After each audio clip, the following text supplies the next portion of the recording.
Let's get into it. With Ian and Mark. We have 3 stories today. 3 hard-hitting, topical, tactical. We have crypto.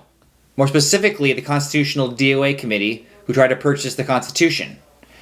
We have a version of it. A version of it. We have Mac Jones and the rise of the Patriots, the now 7-4 Patriots, and finally we have the new infrastructure deal. That's way too fast. We have Joe Biden's New Deal and what that means for us, for you, for America. And finally, most importantly, we're going to talk about the beverage we are enjoying during this recording session. So stay tuned for those 4 topics. Let's get into it. Hi, I'm Ian. And I'm Mark. And this is Let's get into it. So our first topic today is crypto. Okay. Thoughts on the recent activity of the Constitution DOA group, DAO, DAO, who apparently raised $40 million in order to buy a copy of the U.S. Constitution. Good for them. It's not for me. So crypto is a crowdfunding platform. What are your thoughts on that? Crowdfunding, I think, is it not usually for like a cause? Is that so there's some sort of altruism usually, right? Maybe not. Yeah. To me, this is a sort of a vanity project. I think that it's a couple guys who have nothing else to do. It was more than a couple. Yes, initially it started out probably as a group of 10 to 12, maybe. 10 on Twitter, that's what I heard. And then it just kind of exploded. Yeah, I don't know what the actual number was. Do you know? No, I imagine... And who's the largest single contributor? Did one person put up more than 100,000, whatever? Because $40 million, if you're raising it in tens, it takes a lot of people. Yeah. So ultimately they were not successful. No.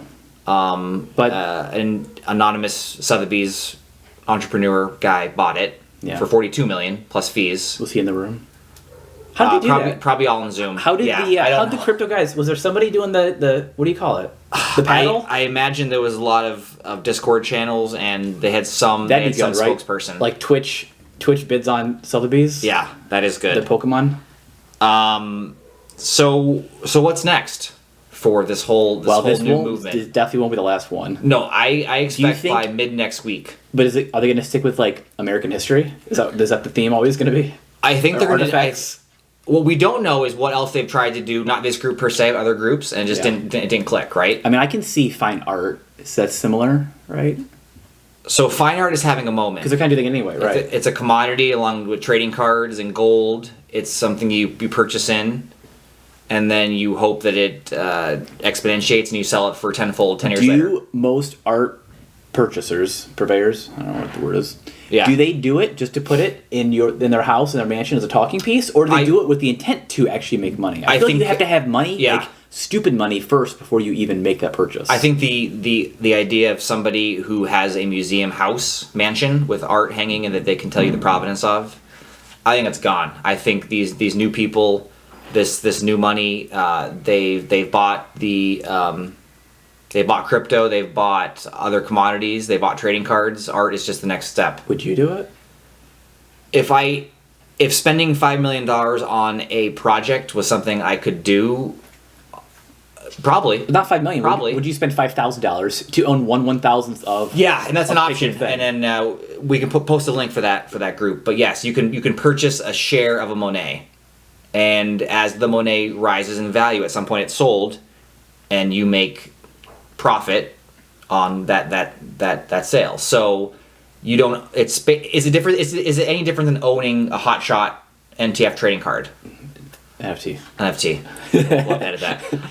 Is it any different? I mean, it's no, but that's why it's not in your house. That's why I don't own any of them right now, as we sit here.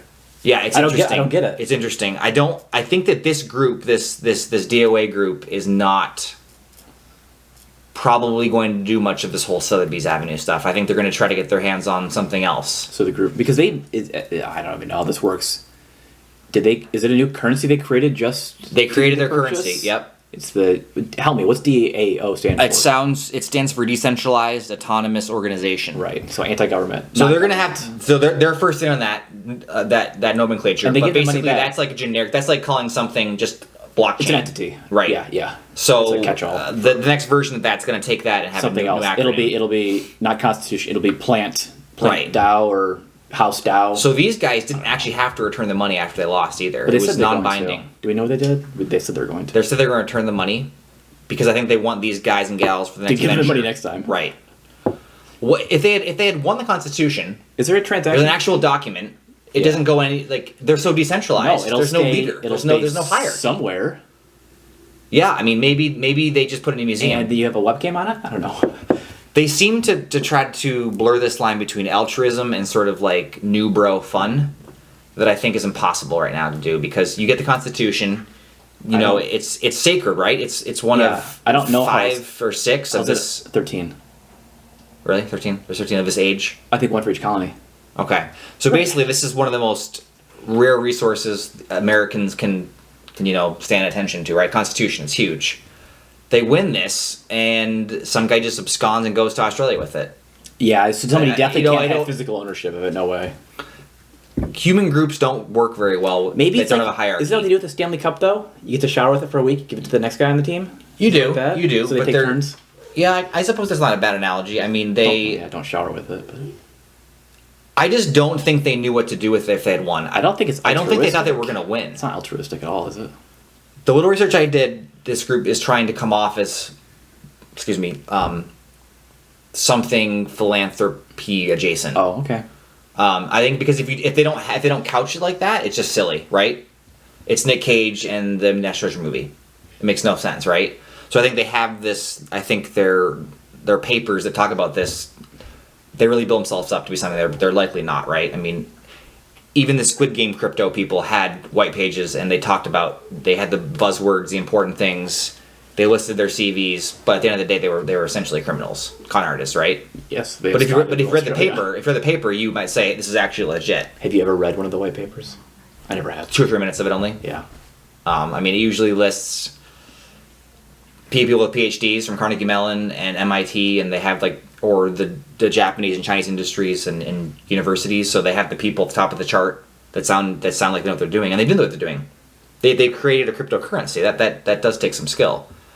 But these particular folks that represented the Squid Games, they sold the money. So what's our takeaway?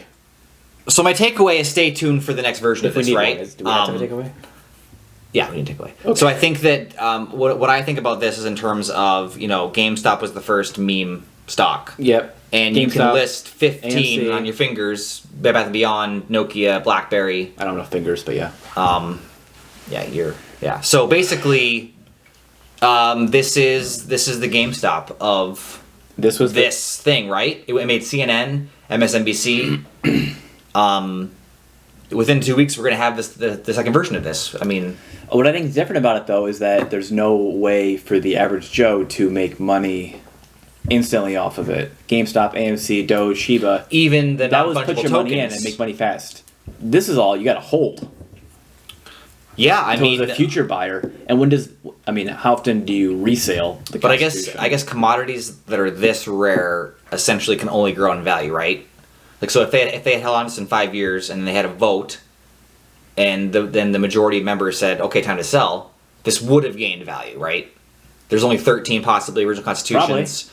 I mean, things this rare just grow. Like the Van Goghs, the Monets, the Picassos, they only grow in value, right? I don't know. Because they're finite. Maybe.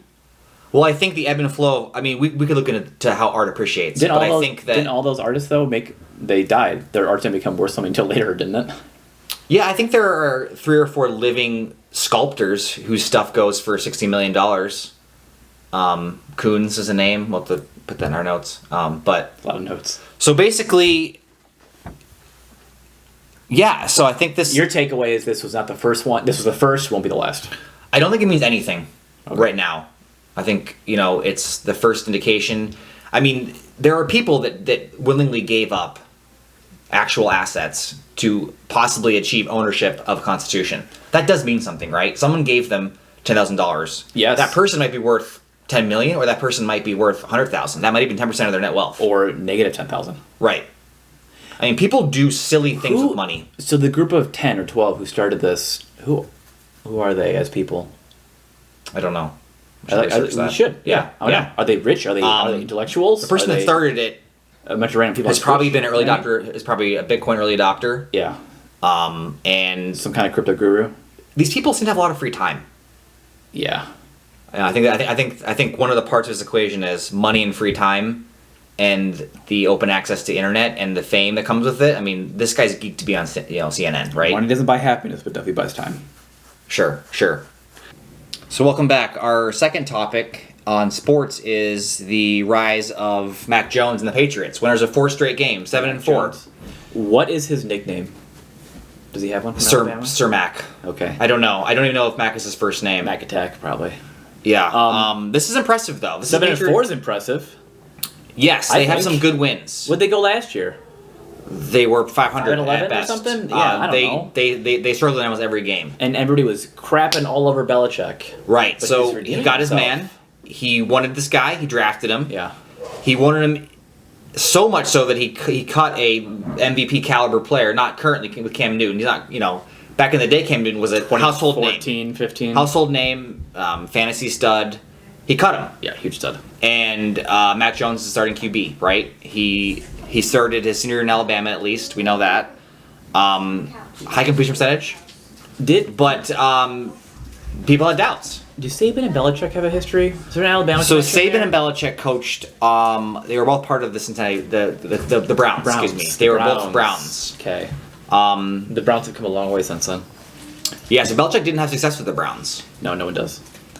Correct. No one does. You're right. So Patriots he's considered the Godfather, but he struggled initially. So the Patriots are 2-4, and then they win 5 straight. Is this 5 straight, or were they 3-4? They must have been 3-4. Yeah. So they're 7-4, which is great. So I think this brings up the old age issue of system QB.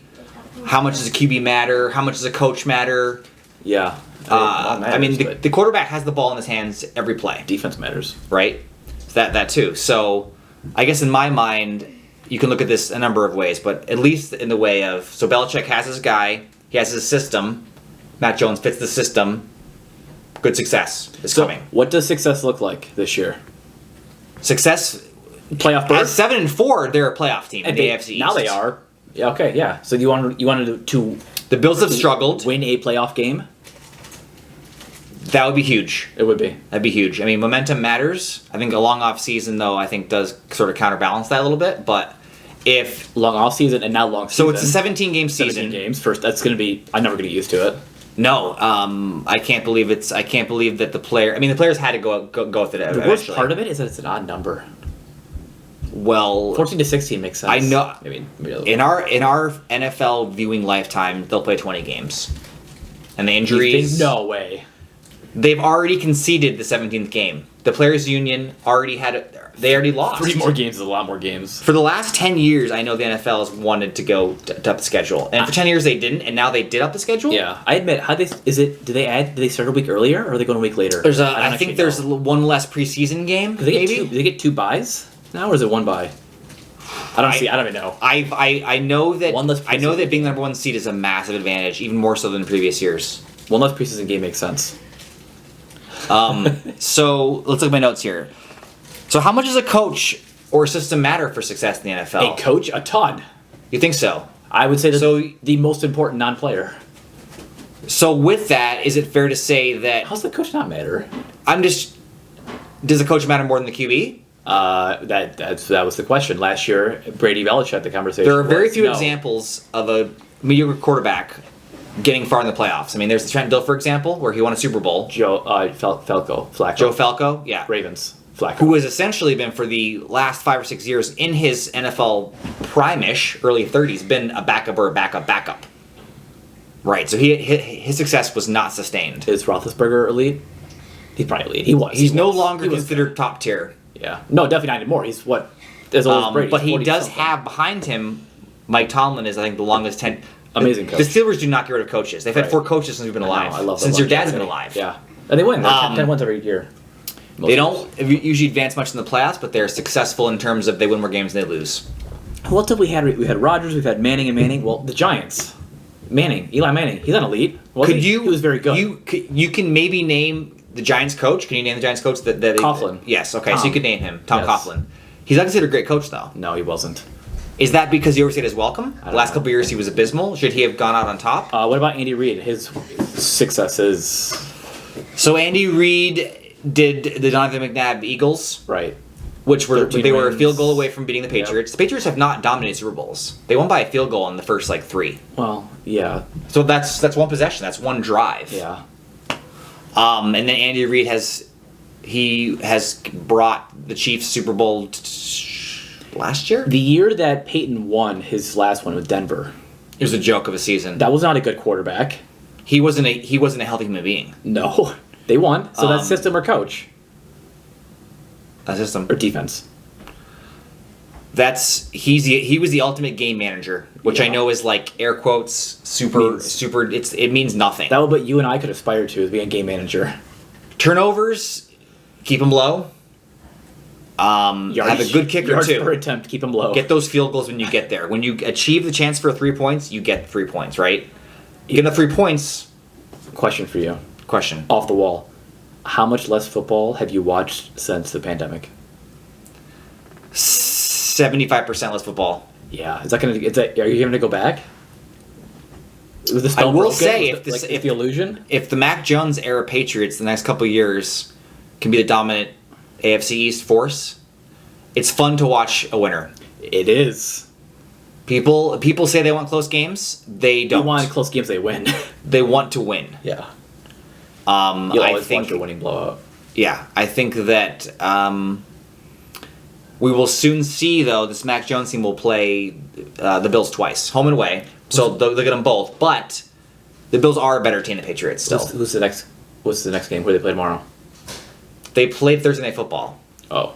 They beat the Falcons 25-0. That's right, 25-0. That's right. Okay, so maybe the take home is defense, though, because if we look at the teams that they beat, their defense played phenomenal. I don't have the stats in front of me, but the last game there was a shutout, and I believe the last 2 games they have held their opponents to very few points. So basically, I have now here they're 7-4. They're at the Titans, home at the Colts, at the Jags, and then they have a Bills home and away, and then the Dolphins. So they're gonna the end of the season. So the Titans are considered one of the best teams in the NFL. But those games don't matter so much. It's the Bills, the Dolphins, they gotta win those games. Yes, the Dolphins were supposed to be much better. I feel like that's true every season. I hear that. Yeah, that's probably true. They have a lot of young, fresh talent. But my take-home message right now is that Mac Jones is the best rookie quarterback playing in the NFL right now. And at the beginning of the season, he was on no one's list to be the top or second, frankly. Because Alabama's quarterbacks don't translate to They're system quarterbacks who have benefited from having the best players on the field. So they have 6-star players. Right. Their players on the field are just better. So the balls that are thrown up in the air that are not super accurate... The more athletic, bigger, faster, stronger. Yes. Yep. They win 55%. Yes. They dominate opponents. Most opponents have lost essentially before the game's even started. So they can kind of dominate. So what is your prediction for the Patriots? They're 7-4. Long season. So I want to say 10-6, but I can't. You can't. There's 17 games. Well, 10-6-ish. So 11-6. Doesn't sound right, does it? 11-6. It's 11-5. It never will. Never will. No. That's our take home. It never will. It doesn't feel good. 17 games doesn't feel good. Odd numbers. We're talking about the new deal from Biden. This is the... I thought the new deal was from Franklin Delano Roosevelt. Yes. Oh, okay. Originally I thought that Biden might try to use that. But they did the Green New Deal a couple years ago. And that bombed out badly. Yeah. So this is the $1 trillion and change deal that's supposed to revolutionize the roads, the railways, the bridges, and probably 10 other things. Well, there's 2 deals, right? One of them was signed into law last week. And then the new one is the Build Back Better, which is like soft infrastructure, that's right? Childcare, parental leave, climate. So maybe the more important things. Honestly, I think that it's weird to couch in terms of soft, but yeah. Vote. So yes. So this deal, so basically the actual monies will probably actually be released by the Treasury at some point. That's when it actually happens, right? So the $1.7 trillion will be allocated. There'll be budgets drafted. Monies can be withdrawn that could be used for these things, right? That's when it actually happens. I think they have to spend it within like a time period. Right. I mean, So what do you think that means for us, for Americans? That's always the thing is like whatever happens nationally doesn't actually impact me. That's a common theme. But sometimes it does. If you are a mother or a father having a child, and then all of a sudden the government's going to pay you parental leave, well, that impacts you for at least 4 weeks, right? Right. So the whole... But does a bridge being built impact you? No, it doesn't until it's an issue. Until it falls So I think the people that have... Yes. So it's by and large, very few bridges do collapse and fall, but when they do, they have a big impact on those few peoples. Yeah, their impact, yes. You've heard for years that they usually rate roads and bridges, with letter grades, and C plus and Ds are plentiful. So you know what? I have a question though. So that's from the Army Corps of Engineers. Is that correct? I think they're involved, right? Some group of engineers, structural engineers. Do they ever rate other countries? I think we're compared to other countries. But by what entity? I'd be curious. Just like curiosity. That's true.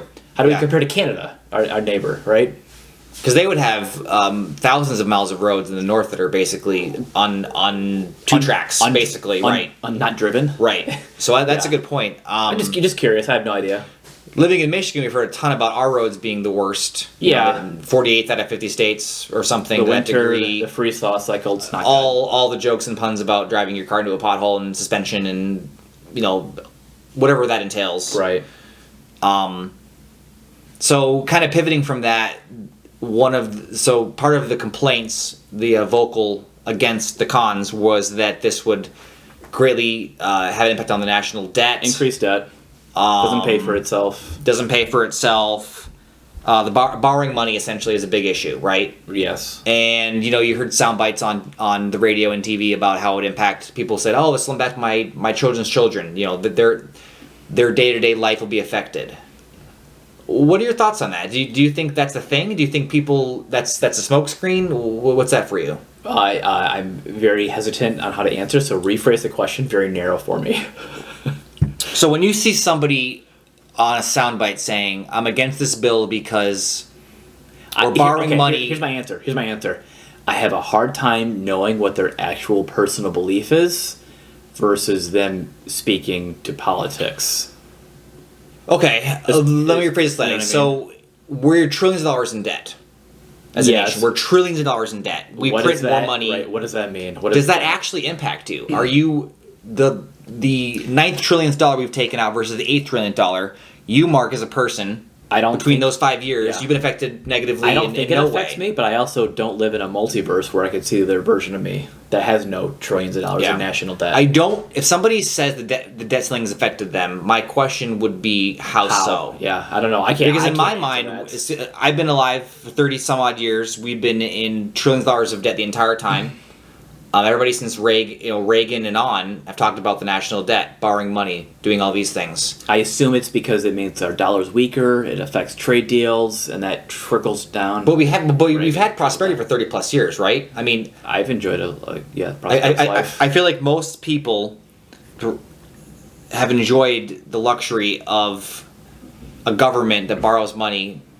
It's largely fueled our quality of life in a way that I find it strange that people harp on borrowing money hurting them, right? I mean, so a lot of the parts of this bill were, free childcare, free preschool, family leave, things that cost money from the government to impact and help people, average Americans.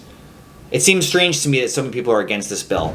I'll just say it, because the bill is not only to make the roads better, but to improve your quality of life. That's why I don't know if it's actually their belief or if it's like a political statement. Things cost money, but giving people more time off with their kids and paying them costs a lot of money. I think the argument is legitimate that we've been delaying certain costs for decades and decades. I think that is, but I don't know. I'd be curious to see. I can't go back in time what the zeitgeist was like back in the 40s and the 50s when we built the highways of America. Was that all just war effort?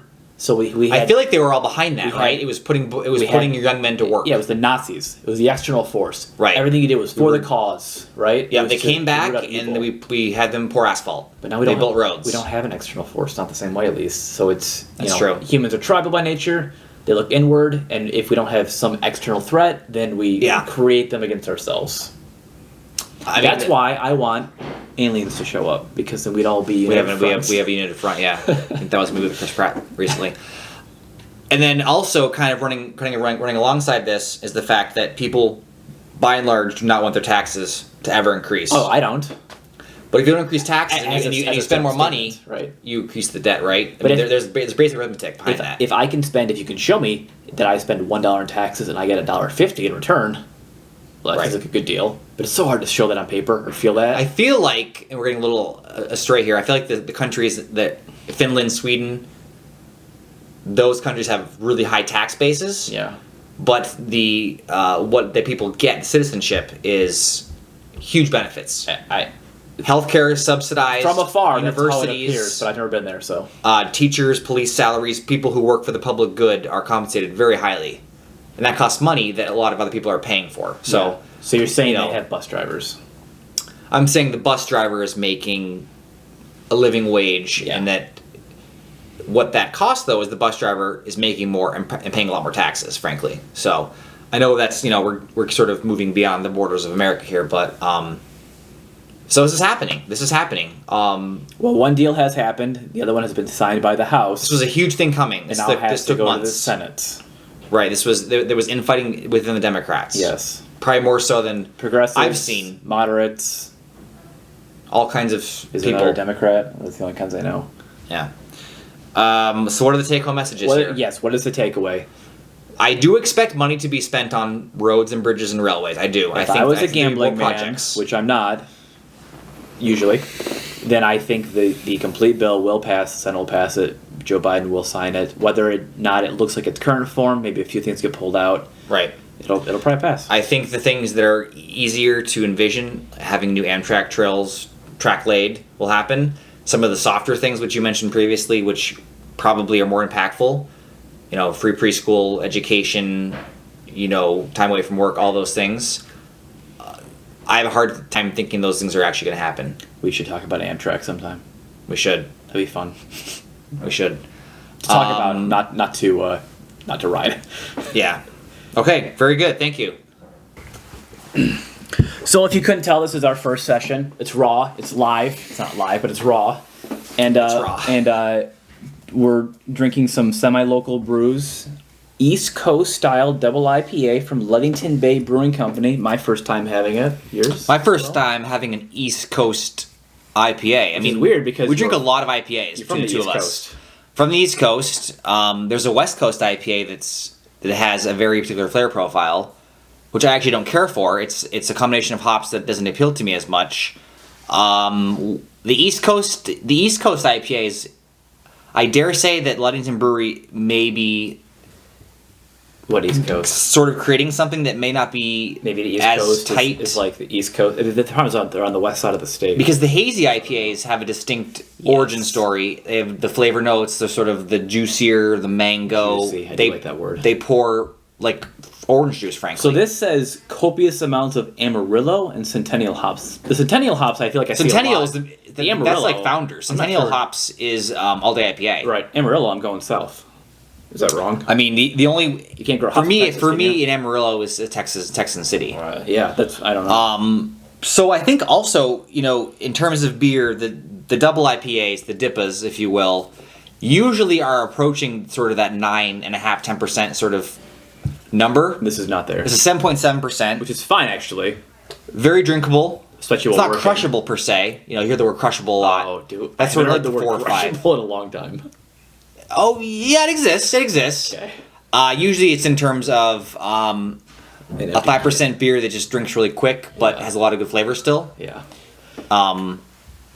The East Coast IPA is something that I will say, having had a lot of IPAs in the last 6 years, I'm not familiar with much. I like the artwork. I'm seeing this style a lot more. Yes, it's sort of soft, matte, artistic. Soft. Yeah. It's almost like it's artistic. A couple weeks ago, similar. What is? Oh, it's a fishing lure. I'm sorry, the fishing. So 9 weight is a fishing thing. So we're not huge fishermen. Not fishers. I've caught fishers of men, perhaps. Probably 5 fish in my life. Perch. So what do you think about the dry hopness? So that obviously refers to the fact that the beer is fermenting, doing its business, and they're literally pouring in the tank dry hops to aid in the fermentation, as opposed to the bottom feeding What's the wet. question? Do I like the flavor? Yes, it's quite different. I think so, but honestly, punchier? all this I need side by side. Yeah. To Next episode, we'll do side by side.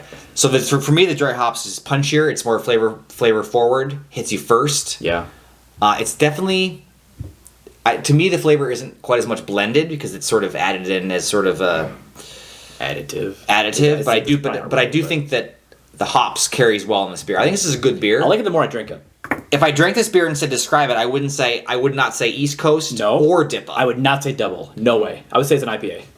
Now we're obviously not pouring into a bottle, so we have no idea how it pours. How often do you do that? With the can, I never do it. Yeah. But to be fair, the cans say, do it. Don't hold back. Because a bottle, easily, you just tip it and pour it in, right? Yeah, you don't but wanna the break can the feels glass. a little bit more unnatural. But I know that since we've moved to cans, which is better for both the environment, there's a plethora of reasons why can is better. They do say, feel free to pour it. Feel free to pour it. I don't do it though, Mark. Interesting. No, I would say I never do it. I never do that. Maybe if my father's over. What else can we say about this? So I think that since they list 2 hops, it's probably a 2 hop beer. There are a lot of really good IPAs that have a single hop variety. I